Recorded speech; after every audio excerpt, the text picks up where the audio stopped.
Now in the studio with me to look at the stories on the headline is Razak Olukoba, Public Affairs Analyst. Razak, good morning. Mike, good morning. Nice to see you. Thank you. Good morning, Razak. We also have journalist and media consultant Ifekayode Akimbode joining us on Skype from Abeokuta. Ifekayode, good morning. Good morning, Mike. Nice. Good morning, Comrade Razak. Great. Nice to see you. Good morning. Okay, let's run through some of the papers now. Blueprint newspaper says bandits on rampage in Katsina, Kaduna, Nasarawa State. That's really troubling headlines there with developments from those states, and that's the Blueprint newspaper. Business Day is next, and it says poverty constitutes biggest security threat to Nigerians. Poverty constitutes biggest security threat to Nigerians. That's the Business Day. Daily Times is next now, and it says forex scarcity threatens investor confidence. Forex scarcity threatens investor confidence. All right, that's Daily Times. Daily Trust is next, and it says Nigeria on the brink of collapse. Afenifere Ohaneze and Northern Elders, others insist. Say presidency's response to Obasanjo disappointing. And it's sad we're tagged terrorists. These are some headlines on the Daily Trust this morning. From there, let's go to the Leadership newspaper. Leadership says doctors, pharmacists wrangle over drug prescription. Doctors, pharmacists wrangle over drug prescription. And we have the national economy that says increased demand for broadband services spikes steady growth. And as telecoms industry records 15 million additional subscribers. Okay, and that's some developments there. All right, the last one we're looking at now is NewsDirect. And it says police deploy 31,000 personnel for Edo election. That's the Inspector General of Police is revealing this, and this is certainly going to form part of our discussion this morning as in continuation with our correspondent Ayodele, who just reached us from Edo State. Razak, 31,000 security personnel, police deployed for the Edo election. Now, it's still the same way it's been done since maybe 1999, as the case may be. And one would say, are we making progress with understanding that elections are not meant to be a war situation? It is meant to, it's supposed to be like a carnival, because you're deciding who to lead you. You're deciding, you're contributing to democracy. God bless you, Mike. That's how it's supposed to be. But when people say restructure your mind and not the country, they don't get it. It is institutions that restructure people. Mosques, churches, enforcement agencies is what brings morality to society. Not the man doesn't change on his own. If you don't change this title, the pattern will continue. Two things are responsible for why we are witnessing this. This orientation of voters has not changed. And the political party, INEC, and all the stakeholders are responsible for that. Like we have said, it's a carnival. I will offer butter and bread. I will offer amalangbegri. That means your party. I will offer butter and bread. So for people who like bread and butter, they will vote for me. So it should be an alternative to what I have. And that should be what the party should be doing, or manifestos, programs, and things like that. That's for political parties. And then the second aspect is that we have to go scientific. If orientation doesn't make you stop breaking laws, enforcement agents will top you. Scientific in the sense that INEC has introduced a lot of things that in the last election and this election it worked. If you snatch a ballot box in Ikeja, if you take it to Ojuelegba, it will not work, but because it's different. If you print a ballot paper in Lagos and want to go and use it in Kano, it is different. And those are things that INEC should keep doing to such an extent that it's going to be extremely difficult for any voter or any political talk to come and disrupt the voting process, because you are not disrupting anything. Once you vote, your vote is not going to be counted there. There's somewhere the vote is going. So INEC should brace up. So it's not just that the rest of the world don't get violent. They want to get violent too. They were also violent in the past, but they keep improving on it. So, and it's high time INEC start taking emergency step towards it. You remember when election was about to hold, a ballot paper was mistakenly taken to a state, it's not the name that made them return it. It's the peculiar nature of state logos that made them realize that. And codes. And it may be a fraud, the usual fraud. But INEC did that, and they have to return it back to the original, the owners of the state. So that pattern of things like a scientific way of ensuring that you will remove violence from our election should be introduced. Okay. Because 31,000 is huge. 31,000 is huge. If I can, let me bring you in here. 31,000 police officers, that's a huge number of personnel to watch over the election in Edo State. What do you make of this? Would you say it's a welcome development? Of course, elections in Edo State is usually dramatic most of the times from the antecedents that we have seen. Well, thank you, Mike. Good morning once again. Edo 2020 is a defining moment between two critical gladiators. One, the presumed godfather of Edo politics, and the governor of Edo State. And when you have two critical gladiators, one who was a godfather and a new person who is trying to also create a political niche for himself, you can't expect but nothing that we are seeing. But in all, I am not perturbed. I know the election will come and go, and the Edo people will win. And whoever the Edo people choose will become the governor.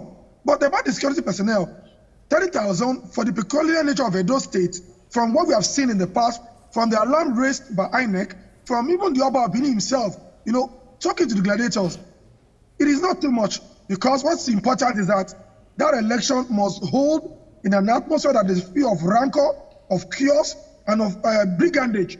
Because if you do not take such steps, things will go beyond measure.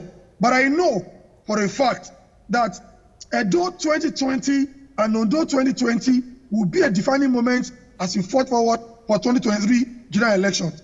Because whatever happens here, we also have a role as we move forward in 2023. Don't forget that 2023, we are going to be transiting from the 8-year tenure of President Buhari, and then new political gladiators will also come on board. So it's going to be very tough and challenging. The sad part is that 20 years of democratic process, we still have to grapple and battle with election violence. It doesn't speak well for a nation like Nigeria. We got independence 60 years ago, and 20 years of uninterrupted democratic process, we are still have to battle with political violence. It doesn't show that we are growing as a democratic nation. The political leaders should realize that beyond forcing themselves into power, they should allow the will of the people to prevail. If you have done well, you do not need to use force, coerce people, money to get returned into process. Democracy is about the people. And if the collective will of the people is that you should be returned or you should be voted, it's a natural process. Look, election is going in America. It should be about ideas, it should be about vision, it should be about principle, it should be about development, not about violence, brigandage, thuggery, and all of it. But I know by Saturday, we'll know whoever Edo people wants to be the governor, whether it is Eze Iyamu, whether it is Godwin Obaseki, I will know whether there will be end to godfatherism or there will be a continuation of political godfatherism in Edo State. But I'm enjoying the drama, and I pray that the God Almighty will spare our life beyond Saturday. It's all right. Thank you very much. Or whether it's any other political contestants in all the other political parties in there. I like his optimism. He said the day will come, the elections will hold, and certainly things will move on. That is how usually it happens. It's just that there's always this anxiety, how is it going to be, and all of that.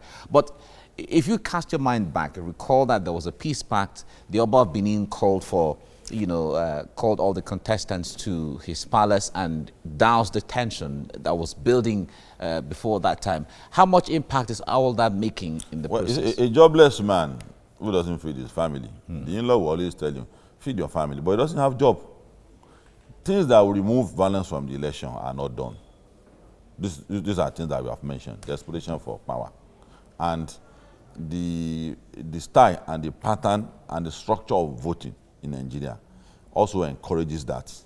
You can't be queuing up 2 million people for election every time. There should be a pattern. I should have designed it, have a design. Now that's why I give kudos to the current INEC. They are making, because the civil society relates with them very well, and we see how they gravitate towards it. So, they are building on what has been there. The peace pact It's just on moral ground. Oba has spoken, the king has spoken, let's accede to him.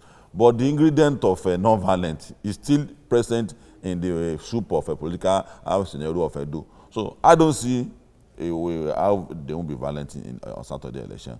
I don't. You think they'll be violent? They may be violent. And that is why we have 30,000 policemen. And that is why we are saying that if you have to be doing 30,000 policemen for 36 states of the federation, so how much is left for us to feed then? If you are continuing to do, that's why I'm saying that we should change the pattern. Our resources should be diverted, not into things of absurdities like that, like such thing. We need laboratories for our children. We need money for agriculture. Yeah. We need money for road and power. And those are things we should be investing on. All right, let's head straight to the papers now. And I begin with the blueprint. Bandits on rampage in Katsina, Kaduna, Nasarawa. Kill one, kidnap nursing mother, infant, 15 family members, slay 2 FRSC officials, abduct 10 others, 8 million naira ransom paid for 4 in Bauchi. They are scuttling our projects to delivery KTSG. Now, troops neutralize several gunmen, rescue 28 kidnapped victims. All right, let's quickly move on to the front page of the Business Day, talking about poverty constitutes a biggest security threat to Nigerians. That story on the front page of the Business Day, and I'm certain my guests will be interested in looking at this topic. All right, let's quickly move on to the front page of the Daily Times. Forex scarcity threatens investor confidence. That story, you find it on the front page of the Daily Times. To the Daily Trust now. Nigeria on the brink of collapse. Afenifere, Ohaneze, Northern Elders, others insist. Say presidency's response to Obasanjo disappointing. It's sad we attacked terrorists. No need to join issues with them. Government officials, golden opportunity for reflection missed. Dons. And on the front page of the Leadership newspaper now, doctors, pharmacists wrangle over drug prescription. Pharmacists have no power to prescribe. That's the National Medical Association speaking there. Stay on your lane, PCN tells doctors. With strike, we have no option than self-medication. Patients, experts blame lack of access to healthcare for resort to self-help. All right, to the front page of the National Economy now. Increased demand for broadband services spikes steady growth as telecoms industry records 50 million additional subscribers. And finally, on the front page of the NewsDirect, police deploy 31,000 personnel for Edo election. All right, let's go back to the story on the front page of Business Day, talking about poverty constituting a bigger security threat to Nigerians. And I would like to start with you, Ifekayode. You could recall that the president talked about lifting about 100 million Nigerians out of poverty some time ago. And now we're having reports saying that poverty constitutes a bigger security threat. If you are to perhaps look at that statement by the president and also reports coming out now, I wonder, what does it say of our efforts, the various efforts to address this issue? Well, thank you once again, Veronica. I think that poverty is a security threat to any nation anywhere in the world. It's not about Nigeria. But if you are domesticating it to Nigerian context, the level of poverty in this country is terribly, terribly high. An average Nigerian today is living, in a very terrible situation. There are just two classifications of Nigerians. It's either you are poor or you are rich. But the poor people are more than the rich people in Nigeria. And the trapper for which this government came into power is 1, to fight corruption, 2, to eradicate poverty, 3, to also, create jobs, for the teeming young people of Nigeria. But to me, they have done their best, but I think their best is not good enough. The level of poverty, just after this COVID, is terribly, terribly, terribly high. I have not seen adequate response. Well, the federal government at some point said that the Food Security Committee met, and they are trying to open up, the food bank of the country. But beyond that, I've not seen direct economic plan to take an average Nigerian out of poverty. I've not seen practical, efforts by the economic team of the president to create, the environment by which the ordinary Nigerian can survive. I wish the president and the economic team could do more to alleviate the endemic poverty in our society. But to me, that report is a clear indication that what the ordinary persons feel on the street is what is coming out in the open. It is even beyond what the newspapers are reporting, because some of us who are journalists who go on the field, we see it. There is naked poverty in the land, and the government should do more to alleviate, the suffering of the ordinary people in the country. All right, let's bring the conversation to the studio now. He talked about the government's effort. You would recall that even during the pandemic, the government talked about giving palliatives to even the poorest of the poor Nigerians, lifting the poorest of the poor out of poverty. Measures were taken, and which was headed by the vice president at some point, trying to locate those who were the poorest of the poor in the society. And Ifekayode is saying that that is not enough. I wonder where you stand with regards to this. Well, people who continue to exhume the Oliver Twist spirit in us. The government couldn't have done enough in anywhere in the world. Really? We'll keep asking more. And that's a pattern to which I think is talking, that we should keep asking more. Otherwise, what's the reason why government will be there? But be that as it may, you see, when you have poverty, there's a corresponding moral depression. And that is what leads to security threats. And because the poverty increase surge in the recent time is universal, that is why our approach should also be in tandem with the universal pattern. The palliative that he spoke about is just to simplify how they get to the people. There are other critical areas that they need to look at. For instance, the increase in tariff shouldn't have come now. The increase in fuel price shouldn't have come now. But the government insisted that it must come. And the permanent solution that we have suggested repeatedly is that there must be devolution of power in critical sectors like power generation. Give it to states, give it to private individuals. In as much as the federal government continues to generate power, it will elude the end users. The intermediary created by government between the customer and the power generation companies is not. There's no precision there. There's no accuracy there. The federal government has a lot in its hand. So government must begin to look in areas like that. For instance, energy sector too now. The energy sector too. The power of states to introduce railways by state on their own. That power that the federal government owes very dear to it. I don't know what they are doing with such powers, that states cannot run their own railway line. So some critical sectors like that, government must begin to look at it. So also, our resources too, unbundle access to it.